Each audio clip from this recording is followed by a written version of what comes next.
Ambrose লেতুলুয়াই একাধিক প্রতিভার অধিকারী। তার ছাগলগুলোর জন্য কি প্রয়োজন তিনি সেটা জানেন।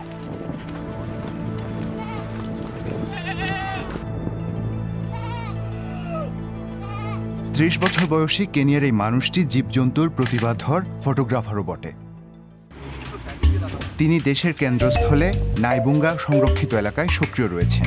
এর আগে তিনি কলেজে ওয়াইল্ড লাইফ ম্যানেজমেন্ট ও প্রকৃতি সংরক্ষণ নিয়ে উচ্চশিক্ষা নিয়েছেন। প্রায় 11,000 হেক্টর মাপের বিশাল এলাকা জুড়ে তিনি বর্তমানে প্রায় প্রত্যেকটি বন্যপ্রাণী নথিভুক্ত করেছেন।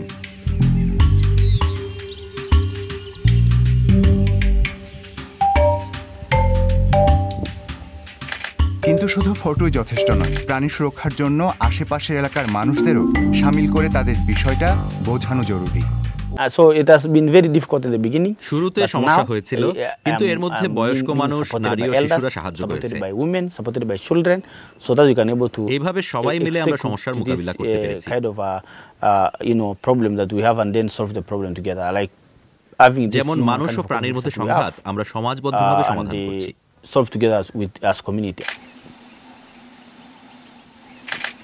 চিতাবাঘ বারবার এমন সংঘাতের কারণ হচ্ছে। আমব্রোস কিন্তু লেন্সের মাধ্যমে সহজে আর এই প্রাণীর দেখা পাচ্ছেন না। মূলত চোরা শিকার ও বাসভূমি সংকুচিত হয়ে ওঠার কারণে প্রাণীগুলো কোণঠাসা হয়ে পড়েছে। ইতিমধ্যে চিতা লুপ্তপ্রায় প্রাণীর তালিকায় স্থান পেয়েছে। বিশেষ করে ব্ল্যাক প্যান্থার নামে পরিচিত কালো চিতা সবচেয়ে বিপন্ন হয়ে উঠেছে। আমব্রোস এই প্রজাতির 10টি প্রাণী শনাক্ত করেছেন। ফটোগ্রাফার হিসেবে তিনি এই প্রাণীগুলোকে সামগ্রিক ইকোসিস্টেমের নাজুক অবস্থার উদাহরণ হিসেবে গণ্য করেন। আমব্রোস নিজেকে মানুষ ও প্রাণীর মধ্যস্থতাকারী হিসেবে দেখেন। এই নারীরা অতীতে চিতাকে শত্রু হিসেবে দেখতেন, এখন সেই প্রাণীর সুরক্ষার জন্য তারা উদ্যোগ নিচ্ছেন। তারা নিজেদের চিতার মা নামে ডাকেন। প্রাণী রক্ষা করা কতটা জরুরি আমরা তা বুঝেছি, কারণ চুই মামার প্রতিষ্ঠার অনেক সুফল পাওয়া গেছে। কারণ পর্যটকরা উপার্জনের পথ খুলে দিচ্ছেন, ফলে নারীদেরও উপকার হচ্ছে। ইতিমধ্যে তারা সাভানা বনভূমির মাঝে নিজস্ব এক ছোট সদর দপ্তর খুলেছেন। এই তথ্য কেন্দ্র আমব্রোসের আরেকটি প্রকল্প। বিশেষ করে তরুণ প্রজন্মের জন্য এই উদ্যোগ শুরু হয়েছে। সেখানে তিনি শিশুদের ক্যামেরার ব্যবহার শেখান এবং তাদের নিয়ে প্রাণীজগৎ ঘুরে দেখান। শিক্ষার প্ল্যাম্পফ্লেট ও দূরবীন নিয়ে সাফারি শুরু হয়। আজকের বিষয় বার্ড ওয়াচিং। 7 থেকে 15 বছর বয়সী ছাত্রছাত্রীরা তাতে অংশ নিচ্ছে।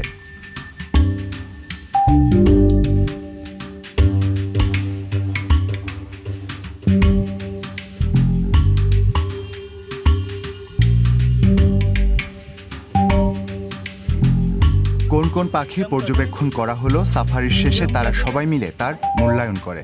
অনেকের জন্য সেটা ছিল সম্পূর্ণ নতুন এক অভিজ্ঞতা।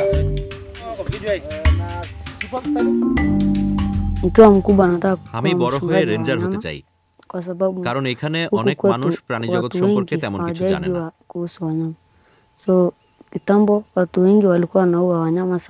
আগে মানুষ অনেক প্রাণী হত্যা করেছে, কিন্তু কিছুদিন আগে আমি স্কুলে বিভিন্ন প্রজাতির সুরক্ষা সম্পর্কে একটা বই পড়েছি।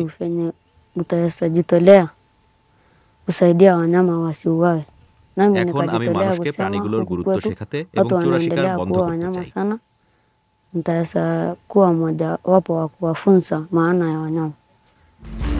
আমব্রোস ভবিষ্যৎ সম্পর্কে আশাবাদী। তিনি লক্ষ্য করছেন তরুণ প্রজন্ম পরিবেশ সম্পর্কে আরও সচেতন হয়ে উঠছে। পরিবেশের সৌন্দর্য ও নাজুকতা সম্পর্কে কিভাবে সচেতনতা বাড়ানো সম্ভব নিজের ক্যামেরা সম্বল করে তিনি তা প্রমাণ করে দিচ্ছেন।